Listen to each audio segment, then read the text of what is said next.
कहीं भीड़ लागल बा दुअरवा ये बलराम जी, तो कहीं तिरंगा में लिपटल आला घरवा ये बलराम जी, कहीं तिरंगा में लिपटल आला घरवा ये बलराम जी।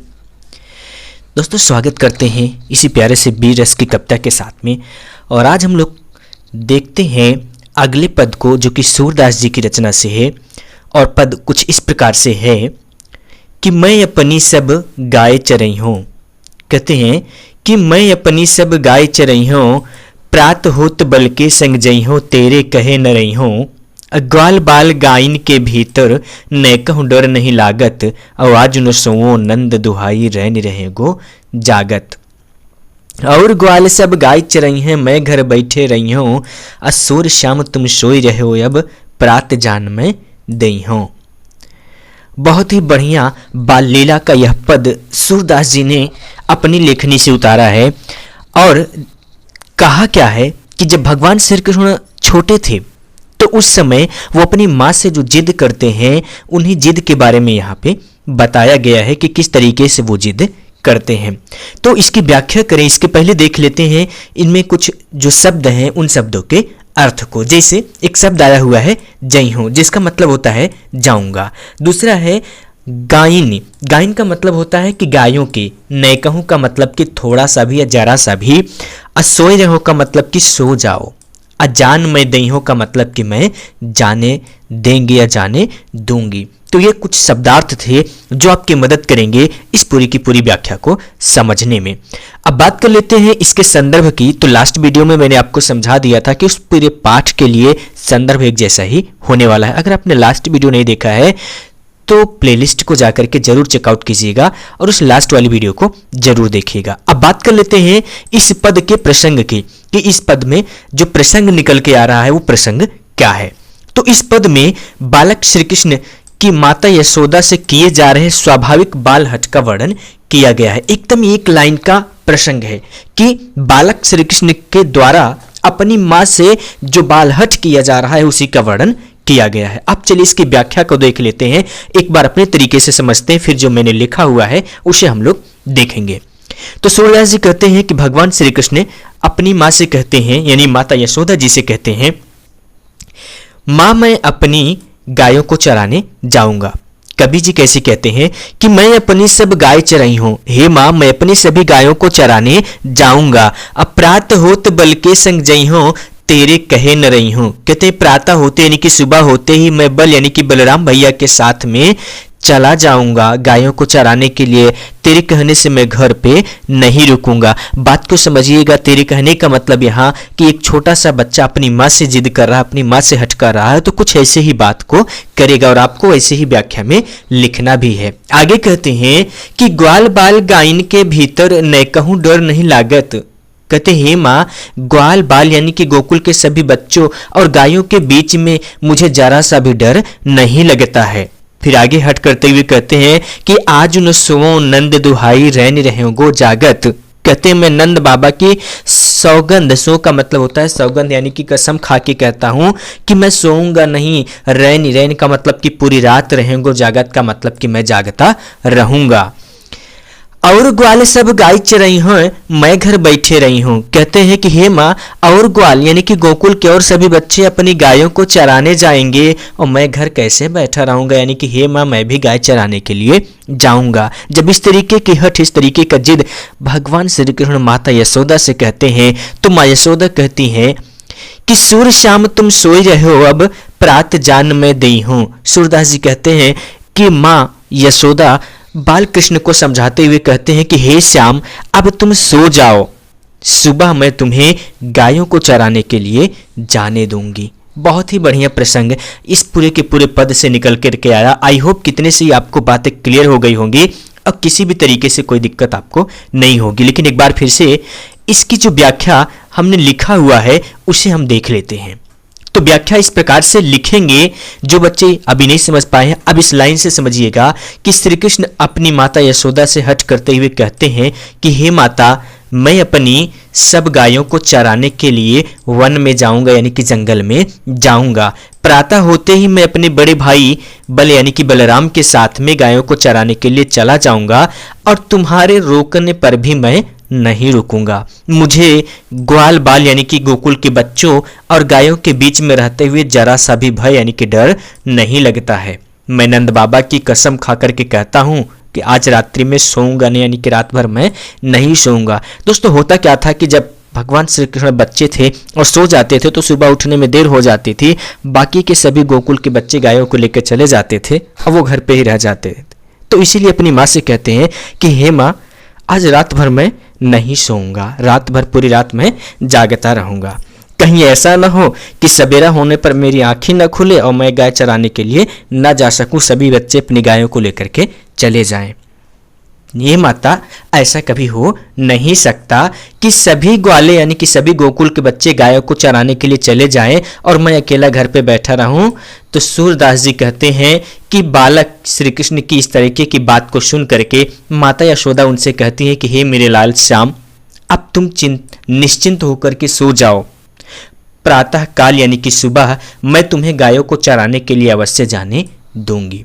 आई होप कि अब जो ये पद की व्याख्या थी वो आपको पूरी तरीके से क्लियर हो गई होगी। दोस्तों दो बार इसलिए बता दे रहा हूं कि एक बार आप खुद से सुन करके याद कीजिए और दोबारा जो यहाँ पे लिखा हुआ है इसे आप चाहें तो स्क्रीनशॉट ले लीजिए या फिर अपनी कॉपी में लिख लीजिए, लेकिन बढ़िया से तैयार कर लीजिए। अब बात कर लेते हैं इसके काव्यगत सौंदर्य की।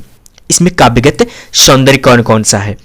तो प्रस्तुत पद में गाय चराने जाने के लिए श्री कृष्ण के बाल हट का सुंदर और मनोहरी वर्णन हुआ है। भाषा माफ कीजिएगा कि भाषा सरल और सुबोध ब्रज है। चूंकि ये ब्रज के आसपास के क्षेत्र में रहे हैं तो जो रचनाएं हुई हैं वो ब्रज भाषा में ही सूरदास जी की रचनाएं आपको देखने को मिलेंगी। यदि शैली की बात करें तो इनकी शैली मुक्तक है और छंद गे पद का है। रस वात्सल्य है और अलंकार अनुप्रास है, गुण माधुर्य है। तो ये 7 काव्यगत सौंदर्य के पॉइंट्स हैं। यदि आप इसमें से कम 5 भी लिख करके आते हैं तो आपको नंबर मिलेंगे, लेकिन काव्यगत सौंदर्य आप जरूर लिख करके आइएगा अपने बोर्ड के एग्जाम में। चलिए बढ़ते हैं थोड़ा सा आगे और अगले पद को देखते हैं। अगला पद क्या है? कुछ इस प्रकार से जब गायों को चरा करके भगवान श्री कृष्ण वापस आते हैं, यानी कि अभी के लिए क्या बात हम लोग कर रहे थे कि वो गाय चराने के लिए जिद करते हैं, लेकिन जब वो गायों को चरा करके वापस आते हैं तो क्या कहते हैं? इसको बहुत ही बढ़िया तरीके से सूरदास जी ने शब्दों में लिखा हुआ है। कहते हैं कि मैया हौ न चरई हो गाई, सिगरे ग्वाल घिरावत मोशो मेरे पांव पिराई, और ज्यो न पतिया ही पूछी बलिदावो ही अपनी सौह दिवाई, और यह सुन माई यशोदा ग्वालिन गारी दे तिरिसाई, मैं पठवती अपने लड़का को आवे मन बहराई, असुर श्याम मेरो अति बालक मारत ताहि रिगाई। जरा सा इसका हम लोग शब्दार्थ देख लेते हैं, फिर इसकी व्याख्या को करते हैं।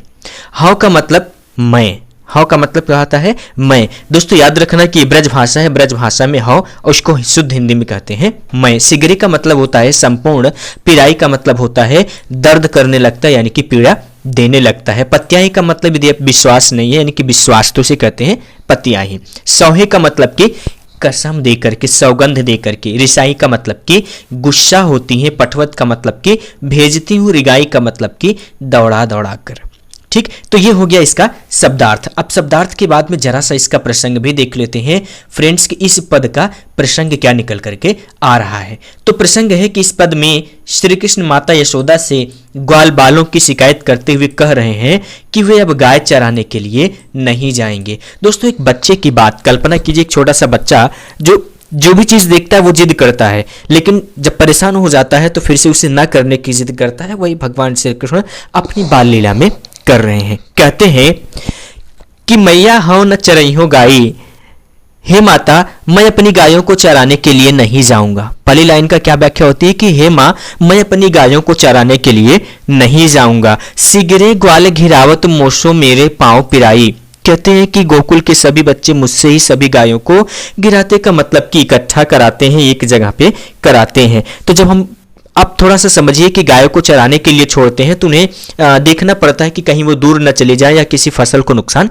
न पहुंचा दे। तो वैसे वहां पे भी गोकुल के बच्चे सभी गायों को भगवान श्री कृष्ण से इकट्ठा कराते थे कि कहीं दूर पे ना निकल जाए। तो वही कहते हैं कि सिगरे ग्वाल घिरावत मुसो मेरे पांव पिराई, सभी गोकुल के बच्चे मुझसे ही गायों को इकट्ठा कराते हैं, एक जगह पे कराते हैं, मेरे पैरों में दर्द होने लगती है। ज्यों न पतियाही पूछ बले दावही अपनी सौंह दिवाई। कहते हैं कि यदि आपको विश्वास नहीं है तो अपनी कसम, अपनी सौगंध दे करके बलराम भैया से तुम पूछ लो। और यह सुनी माई यशोदा ग्वालिन गारी दे तेरी साई। तो दोस्तों माँ जो होती है ना, वो माँ होती है। कहते यह सुन करके माता यशोदा गोकुल के सभी बच्चों के ऊपर गुस्से होकर के गाली देने लगती हैं। कहती हैं कि मैं पठवती अपने लड़का को आवे मन बहराई।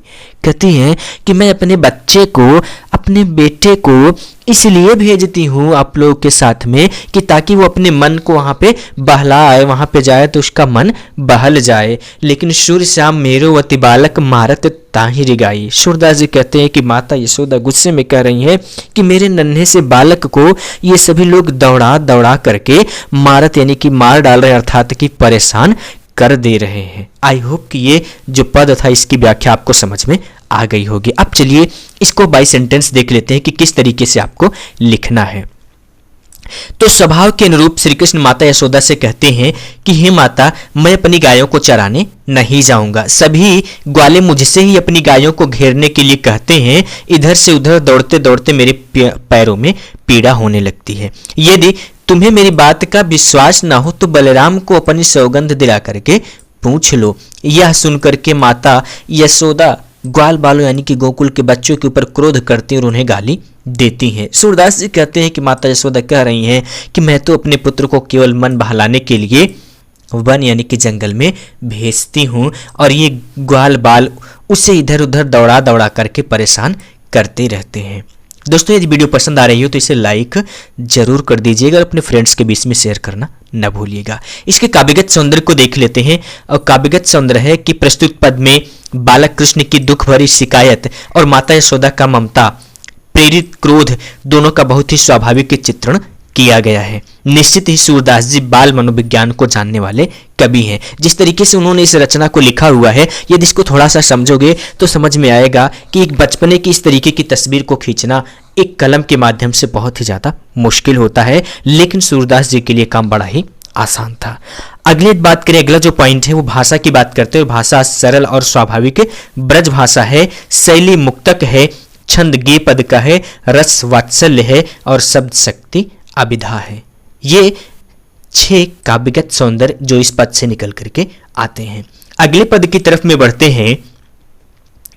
हाँ, 2 और इसमें अभी छूट रहे थे जो काव्यगत सौंदर्य थे, वो अलंकार है कि पाई पिराई तथा सूर्यशाम में अनुप्रास अलंकार है और गुण माधुर्य है। तो ये 2 पॉइंट और भी इसमें नोट डाउन कर लीजिएगा। और अगला जो पद है वह पद है भगवान श्री कृष्ण की बाल लीला से बढ़कर के रास लीला के समय की। जब भगवान श्री कृष्ण बड़े हो गए थे तो उसी समय की बात है कि उनके साथ में उनकी सबसे प्रिय दोस्त या सबसे चहेती जो बन गई थी उनकी बांसुरी बन गई थी। तो उसी बांसुरी को लेकर के सूरदास जी लिखते हैं कि सखीरी मुरली लीजो चोरी। कहते हैं कि सखीरी मुरली लीजो चोरी, जिन गोपाल कीन्हे अपने बस प्रीति सबन की तोरी। अच्छिन एक घर भीतर निसिबासर धरत न कबहू छोरी, कबहू कर कबहू अधरन कट कबहू खोसत जोरी। ना जानो कुछ मेल मोहनी, राखे यंग यंग भोरी। असुर दास प्रभु को मन सजनी, बांध्यो राग की डोरी। बहुत ही बढ़िया ये भी पद है और श्रृंगार रस का पद है। तो जरा सा ध्यान से देखिएगा, थोड़ा सा इसके शब्दार्थ को देख लेते हैं, इसके बाद में इसके प्रसंग और व्याख्या को देखेंगे।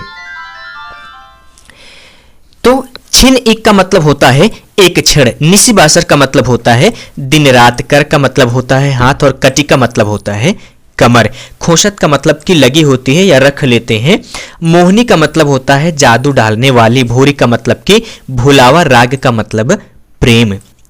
प्रसंग यदि बात करें तो प्रसंग इसका है कि इस पद में सूरदास जी ने बंसी यानी कि बांसुरी के प्रति गोपियों के ईर्ष्या भाव को व्यक्त किया है। यानी कि इस जब पूरे पद को देखेंगे, पूरे पद को समझेंगे तो इसमें समझ में आएगा कि गोपियों की जो जलन थी, वहां की गोकुल की जो बालिकाएं थी, उनका जो जलन था, वो जलन का मुख्य जड़ जो थी वो भगवान श्री कृष्ण की बांसुरी थी। तो एक सखी दूसरे सखी से, यानी कि एक गोपिका दूसरी गोपिका से कहती है कि सखी री मुरली लीजे चोरी, हे सखी श्री कृष्ण की मुरली को चुरा लिया जाए, यानी कि उनकी बांसुरी को चुरा लिया जाए। जिन गोपाल कीन्हे अपने बस प्रीति सबन की तोरी, कहती है कि जिसने गोपाल यानी कि श्री कृष्ण को अपने बस में कर लिया है, वो हम सभी के प्रेम को तोड़ दिए हैं और हम सभी के प्रेम को वह भूल गए हैं और हमेशा उसी सौतन बांसुरी के साथ में लगे रहते हैं। छिन एक घर भीतर निशिबासर, कहते हैं कि छिन एक क्षण भी घर के भीतर हो या घर के बाहर हो, निशिबासर का मतलब कि बताया दिन रात, चाहे दिन हो या फिर रात हो, धरत कबहु न छोड़ी, कहीं पर भी उसको छोड़ते नहीं या रखते नहीं है।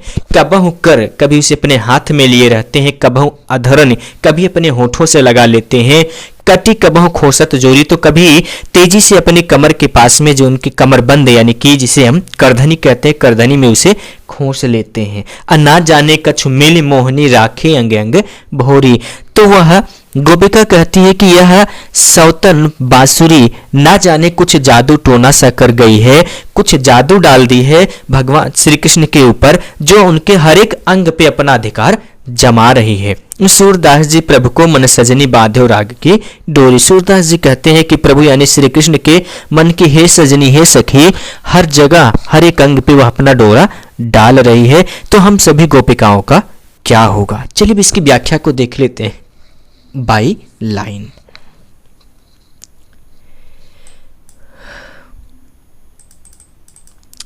तो गोपिकाएं श्री कृष्ण की बंसी को अपनी बैरी सौतन समझती हैं। बैरी सौतन, सौतन तो समझ रहे होंगे। एक गोपी दूसरे गोपी से कहती है कि हे सखी, अब हमें श्री कृष्ण की यह मुरली चुरा लेनी चाहिए, क्योंकि इस मुरली ने गोपाल को अपनी ओर इस प्रकार से आकर्षित कर लिया, अपने वश में कर लिया है, और श्री कृष्ण ने भी मुरली के वशीभूत होकर के हम सभी के प्रेम को भुला दिया है। श्री कृष्ण घर के भीतर हो या बाहर हो, कभी किसी क्षण भी वो मुरली को छोड़ते नहीं है, कभी हाथ में रखते हैं तो कभी होठों पर और कभी कमर में खोस लेते हैं। इस तरह से श्री कृष्ण उसे कभी भी अपने से दूर नहीं होने देते हैं। यह हमारी समझ में नहीं आ रहा है कि बंसी ने कौन सा मोहिनी मंत्र श्री कृष्ण पर चला दिया है, जिससे श्री कृष्ण पूर्ण रूप से उनके बस में हो गए हैं। सूरदास जी कहते हैं कि गोपी कह रही है कि हे सजनी अर्थात हे सखी, इस बंसी ने भगवान श्री कृष्ण का मन प्रेम की डोरी से बांध करके कैद कर लिया है। और एक लाइन और बढ़ाइएगा कि जिससे वो हम सभी के प्रेम को भुलाए जा रहे हैं। अगली जो इंपॉर्टेंट बात है वो है इस पद का काव्यगत सौंदर्य। तो इसके काव्यगत सौंदर्य को देख लेते हैं। इसका काव्यगत सौंदर्य है कि प्रेम में प्रिय पात्र के दूसरे प्रिय के प्रति ईर्ष्या का भाव होना एक स्वाभाविक और मनोवैज्ञानिक तथ्य है। इसी तथ्य का बड़ा ही सुंदर चित्रण किया गया है। बात को समझिएगा, कह रहे हैं कि प्रेम में जैसे गोपिकाएं श्री कृष्ण से प्रेम करती थी, लेकिन भगवान श्री कृष्ण जब बांसुरी के दीवाने हो गए तो वो उसे अपना सौतन समझने लगे और उससे जलन रखने लगे। यही बात इस लाइन में समझाई गई है। जो दूसरा काव्यगत सौंदर्य का जो दूसरा इंपॉर्टेंट पॉइंट है वो है इसकी भाषा। भाषा जो इसकी है सहज सरल ब्रज भाषा है, शैली मुक्तक और गीतात्मक है, छंद गे पद का है, रस सिंगार का है, शब्द शक्ति बांध्यो राग की डोरी में लक्षणा है, गुण माधुर्य है, और अलंकार की बात करें तो राग की डोरी में रूपक तथा संपूर्ण पद में अनुप्रास अलंकार है। ठीक है, इसके बाद में अगले पद की तरफ में बढ़ते हैं और अगला जो पद है वो है बहुत ही इंपॉर्टेंट, क्योंकि 2010, 2011, 13 और 17 में पूछा गया था। और इस पद में बात को समझिएगा इसको पढ़ने से पहले कि जब भगवान श्री कृष्ण गोकुल को छोड़ करके मथुरा चले जाते हैं और वहां पे राजा बन जाते हैं तो उनके मित्र बनते हैं उद्धव जी, लेकिन उन्हें याद आती है ब्रज और गोकुल की, तो उद्धव जी से कहते हैं कि उद्धव मोहि ब्रज बिसरत नाही, उद्धव मोहि ब्रज बिसरत नाही, वृंदावन गोकुल बन उपवन सघन कुंज की छाई, अप्रात समय माता जसुमति और नंद देख सुख पावत, माखन रोटी दही सजायो अतिहित साथ खवावत, गोपी ग्वाल बाल संग खेलत सब दिन हसत सिरात, असुर दास धन धन ब्रजवासी जिहसे हित जदुतात। बहुत ही बढ़िया, बहुत ही यादगार यह पद सूरदास जी ने लिखा है। जरा सा इसके शब्दार्थ की तरफ नजर डालते हैं, इसके बाद में इसकी प्रसंग और व्याख्या की बात करते हैं। तो बिसरत का मतलब होता है भूलना, सघन का मतलब होता है गहन, कुंज का मतलब होता है छोटे वृक्षों का समूह जिसे कि कुंजी कहा जाता है। छाई का मतलब होता है छाया, दह्यो का मतलब होता है कि दही, सजायो का मतलब कि सजा हुआ या सहित, हित का मतलब स्नेह प्रेम के साथ में, सिरात का मतलब बीत जाना, जदुतात का मतलब कि भगवान श्री कृष्ण। ठीक, अब इसके प्रसंग को देख लेते हैं कि प्रसंग किस प्रकार से बन रहा है। तो प्रसंग है कि प्रस्तुत पद के में उद्धव ने, यानी कि उद्धव जी की बात कर रहे हैं, उद्धव ने मथुरा पहुंचकर श्री कृष्ण को वहां की सारी स्थिति बताई, जिसे सुनकर के श्री कृष्ण भाव विभोर हो गए और इस पर वे उद्धव जी से अपने मन की मनोदशा को व्यक्त करते हैं। तो दोस्तों उस समय की बात है जब भगवान श्री कृष्ण उद्धव जी को गोकुल के लिए भेजे हुए थे और जब यहाँ से वापस जाते हैं उद्धव जी और यहाँ की सारी स्थिति से वाकिफ कराते हैं, तब वो अपने मन की बात को व्यक्त करते हैं और कहते हैं कि उद्धव मोहि ब्रज बिसरत नाही। कहते हैं कि उद्धव मोहि ब्रज बिसरत नाही, हे उद्धव जी मुझसे वह ब्रज यानी कि गोकुल का वह समय भूले नहीं भूलता, वो गोकुल मुझसे भूला नहीं जा रहा, ब्रज की वो गलियां मुझसे भुलाए नहीं भूली जा रही हैं। वृंदावन गोकुल बन उपवन सगन कुंज की छाई। कहते हैं कि वृंदावन गोकुल वन उपवन, वह वृंदावन गोकुल वहां के सभी वन उपवन और घनी कुंजी की छाया वह मुझसे भुलाए नहीं भूली जा रही है। प्रात समय माता जसुमती और नंद देख सुख पावत। कहते हैं कि सुबह के समय माता यशोदा और नंद बाबा मुझे देख करके बहुत प्रसन्न होते थे। माखन रोटी दही सजायो अतिहित साथ कवावत। कहते हैं मक्खन लगी हुई रोटी दही के साथ में सजा करके बहुत ही प्रेम के साथ में मुझे खिलाते थे।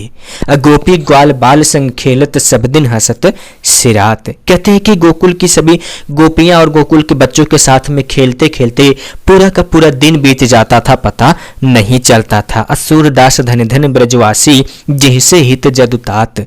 सूरदास जी कहते हैं कि भगवान श्री कृष्ण बहुत ही भरे मन से कहते हैं कि ब्रज के वे सभी निवासी बहुत ही धन्य हैं जो श्री कृष्ण को इतना चाहते हैं, उनसे इतना प्रेम करते हैं।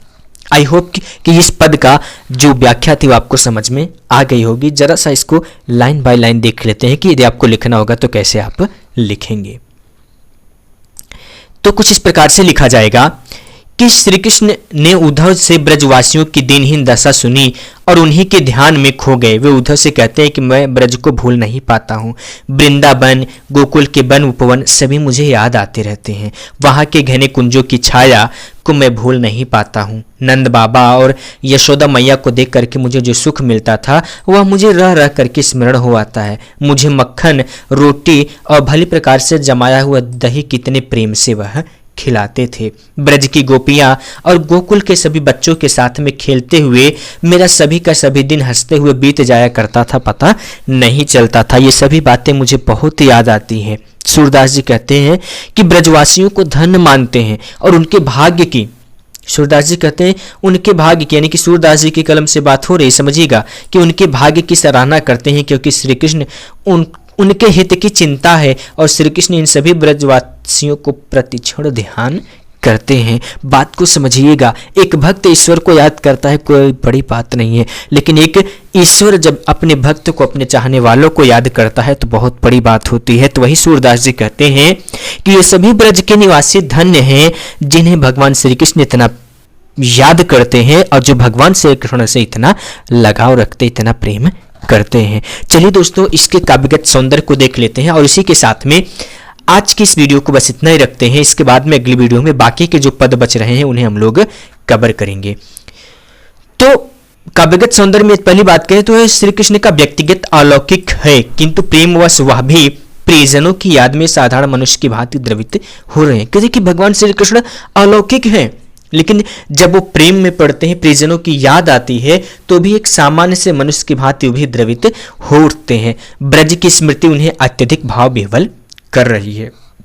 यदि भाषा की बात करें तो भाषा सहज और सरल ब्रज भाषा है, शैली मुक्तक है, छंद गीपद है, रस श्रृंगार है, शब्द शक्ति अभिधा और व्यंजना है, गुण माधुर्य है, अलंकार ब्रज विश्रत वृंदावन गोकुल वन उपवन में अनुप्रास, और उद्धव द्वारा योग का संदेश भेजने तथा यह कहने की मुझसे ब्रज नहीं भूलता में विरोधाभास है। साम्य भाव वही है, यानी कि ऐसे ही कौन लिख रहा है, ऐसे ही भाव रत्नाकर जी लिखते हैं और कहते हैं कि सुध ब्रजवासिनी की दिवैया सुख राशिनी की, अउधो नित हमको बुलावन को आवती है। ठीक, बड़ा ही बढ़िया उन्होंने भी लाइन लिखी रत्नाकर जी ने, कहा कि सुध ब्रजवासन की दिवैया सुख राशिनी की, ब्रजवासियों की जब सुध आती है यानी कि याद आती है तो दिवैया सुख राशन की वो सुख का याद आता है। उद्धव नित हमको बुलावन को आवत है, वो जो याद आती है ऐसा लगता है जैसे वो हमें बुलाने के लिए आ रही, वो यादें हमें बुला रही हों। दोस्तों बस आज के लिए इतना रखते हैं। वीडियो ये पसंद आई तो इसे लाइक ज़रूर कीजिएगा, और यदि अभी तक आपने चैनल को सब्सक्राइब नहीं किया हुआ तो प्लीज़ यार चैनल को सब्सक्राइब कर लीजिएगा। और हाँ, अगली वीडियो की नोटिफिकेशन पाने के लिए बेल आइकन को ऑल पे जरूर सेलेक्ट कर लीजिएगा। तो जल्दी ही मिलते हैं अगले वीडियो में। यह वीडियो आपने पूरा देखा इसके लिए आपका बहुत बहुत धन्यवाद।